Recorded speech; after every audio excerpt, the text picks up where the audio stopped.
It's time to look at the sneaky starts for week 2 as we go game by game, game script to game script, looking for the jabroni players who just come out of nowhere and surprise us, scoring fantasy points. And we look at them like, what happened here? Because that's going to happen somewhere. We're going to look at every game, see which players who can surprise us here in week 2. We're not going to be covering every player, so if you have any lineup questions, drop them in the comments below. I'll be helping everybody with their start-sit questions all weekend long. Also, you need to be hitting that subscribe button. Stop missing out on this information because we're covering these players, doing deep dives, helping you with the waiver wire, starting lineups, and everything else all year long. Hit that button. Stop missing out. Let's look at our first game script, though. Our first sneaky start. So our first game we're looking at is the Green Bay Packers at the Atlanta Falcons. The Packers are on the road. We got a 40.5 over-under. Vegas is saying this might be a slower pace, slower scoring game. That could be very impactful to fantasy results here. So again, we're going to be looking at our sneaky option though. We're going at Luke Musgrave, tight end for the Packers as a rookie in his first game, 14.8% target share. Very solid for a rookie tight end. Ran routes on 80% of the time. Very solid too, as he had that 80% route participation rate. Christian Watson has been hurt. The Falcons might break this game script since they're at home. They have options here in the passing game. They got Bijan Robinson, Drake London, Kyle Pitts. Could be a sneaky game here. And if the Packers have to throw the football, they got Jaden Reed locked down a bit or whatever, and they got to go to the middle part of the field, look at Luke Musgrave. A sneaky option this week if you're hurting at tight end.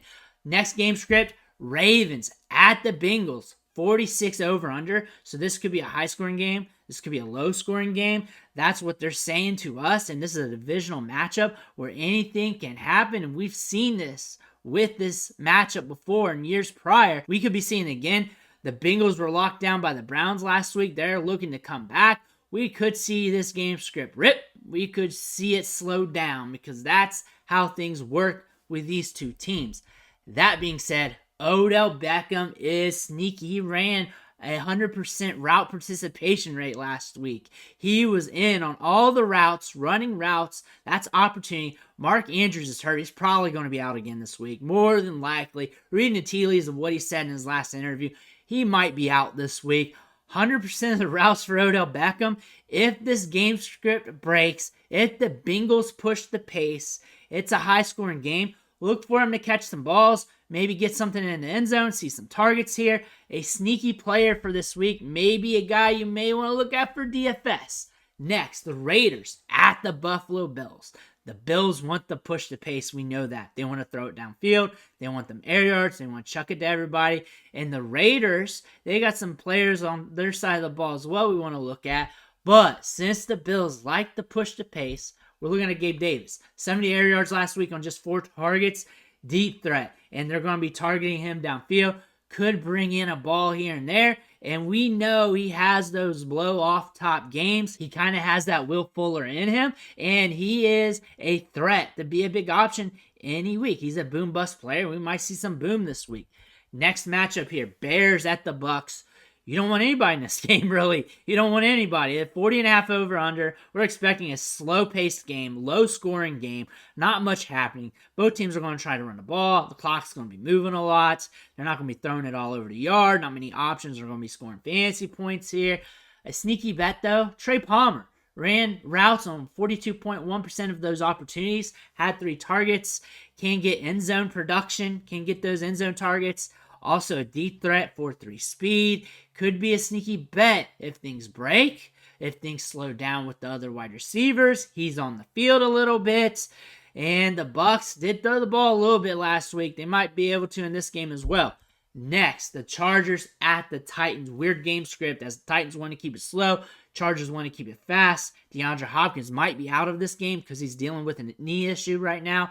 45 over under. So a lot of things are going to happen in this game. Could be high scoring, could be low scoring. Depends on how this game starts and how that second half goes as the trailing team tries to get back in it or try to really get that lead. But Nick Westbrook, 21% target share last week. DeAndre Hopkins is hurt. Who knows what kind of impact that is. But he is seeing targets, running routes, getting opportunity. If the Chargers push the pace if they get what they want in this game, the Titans are going to need to throw the football. And if they're going to need to throw the football, then the guy who's getting 20% of the targets is going to see even more targets and get more opportunities. Nick Westbrook could be a sneaky start this week. Next, Chiefs at the Jaguars.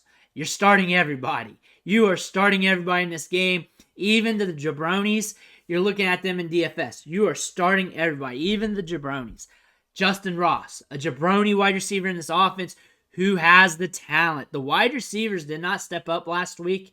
The top guys dropped some passes. This might equate to some opportunity for Ross, but there's so much firepower in this game that really you're interested in all the Chiefs wide receivers.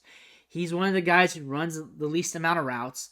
11.1% route participation rate, 2.7 target share last week. That could increase a little bit. Could see more opportunities if this game script blows up. Next game, Seattle Seahawks at the Detroit Lions, and you're going to want a lot of players from this game as well. Should be very impactful. 47.5 over under. Seahawks can move the ball a little bit. They got some pieces. Detroit Lions, we know they can from what we saw against the Chiefs last week.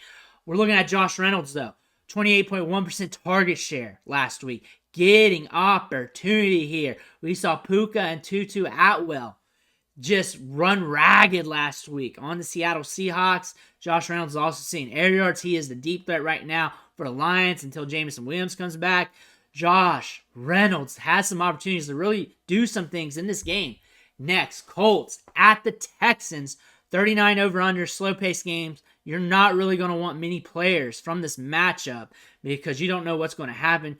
Rookie-on-rookie quarterback violence is going to be happening here. Anthony Richardson, I like him a lot in this game. CJ Stroud might chuck some deep balls. That being said, Nico Collins is a deep ball machine. 25.6% target share, 158 air yards last week. Really should be looked at as a startable option for a lot of people, but he's going to be boom bust too due to this team, due to the nature of the offense, and it is what it is. Next, Giants at the Cardinals. You do not want many matchups when the Cardinals are involved. 40 over under. Giants looked bad last week. Cardinals looked bad last week. Michael Wilson, though, rookie wide receiver, he needs to be on your radar, and I'm giving every opportunity to talk about him. I'm going to have a video out on him here next couple of days, and you need video because I need to talk about Michael Wilson. But has a 91.2% route participation rate. He is running a lot of routes right now. 13.3% target share. Pretty decent because of the quarterback situation. Rookie wide receiver, his first ever NFL start or performance. Michael Wilson's got some trend lines here that are looking good. You want to look at him, long-term, short-term, whatever. Michael Wilson's that dude. Next, Niners at the Rams here. 44.5 over under. This game could go all over the place, but I look for the Niners to do some good things on defense. That being said, JUSTYN Jennings, 3.6% target share, but ran on half the routes. That being said, if the Rams give what they want, they have to push the pace a little bit, and the Niners have to throw the ball. This might be an indication that Jennings gets a few more targets. Could be a sneaky option. Could be a guy you're not looking at, but could be that player in DFS lineups you throw in and then really stack the rest of your lineup just in case this game script breaks, just in case the Rams are able to do something through the air, just in case they can push it. Next, Jets at Cowboys. This should be an ugly game. This should get really ugly, especially with Wilson back at quarterback. Wilson should turn over the ball a little bit, but also we got an issue with Brandon Cooks right now. He's hurt. Michael Gallup could see more opportunity. Ran a 76% route participation rate, which is good. Saw 8% of targets. That should increase. I don't see this being a blow-off top game. However, Gallup is going to be the wide receiver too. If Cooks is out, that being said, could see more targets. Next game, Commanders at the Broncos. You don't want the sneaky start from this game, or there could be a sneaky player from this game, so you need to pay attention to it. But looking at this, SAMAJE PERINE, 37.5 opportunity share, running routes a lot of the time here, 45.9% route participation rate, getting targeted. If this game gets ugly, Broncos get behind just a little bit and they got to throw the ball, he might be getting some opportunity to score you some fantasy points. Next, Dolphins at the Patriots, 46.5 over under. And we know the Dolphins wants to throw the ball. They want to dictate the pace, really make this a fast game. And the Patriots want to keep it slow. And the Patriots are not going to be able to hold that down expect this to be an explosive game. Kendrick Bourne might have another blow-up game. 11 targets and a 20% target share last year and 129 air yards. The Patriots are going to have to keep up with the Dolphins. They're at home. They might be able to move the ball a little bit better. They want to keep it slow. If they can keep it slow, then this is not happening. But if the Dolphins get what they want, then Bourne has to do something. Bourne has to run routes downfield. They're going to target him. They're going to give him opportunities. He's running a lot of the routes. He's leading team in routes around. Kendrick Bourne is a player to look at. And then the Saints at the Panthers on Monday nights. Close spread. Over-under's kind of low. But the Saints want to sling it downfield. And the Panthers may need to keep up. That being said, Terrace Marshall, 19.4% target share, 95 air yards.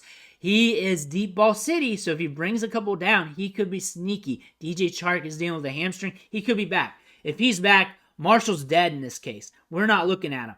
But sneaky start Terrace Marshall, seeing a good amount of targets in his offense, and if the pace gets pushed and it's got to be a faster game, more passing attempts, Marshall is a guy you may want to look at here.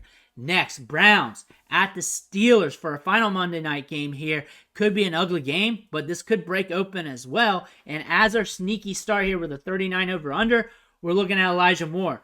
Had an 80% route participation rate, saw 7 targets, 24% target share. The Browns are going to throw the ball. They want to throw it a little bit more this year with Deshaun Watson.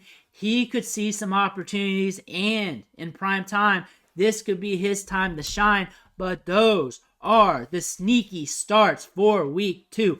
Drop your start-sit questions in the comments below, and I will help you out throughout the weekend. I'll do my best. Usually Saturday night is where I sit down and see all the comments and then just give you my answers and replies. Also, hit that subscribe button right now. Stop missing out because we're doing deep dives on these players every day to give you the information with all the advanced metrics that I can find on these players. I want to thank you for watching. Catch you on the next video.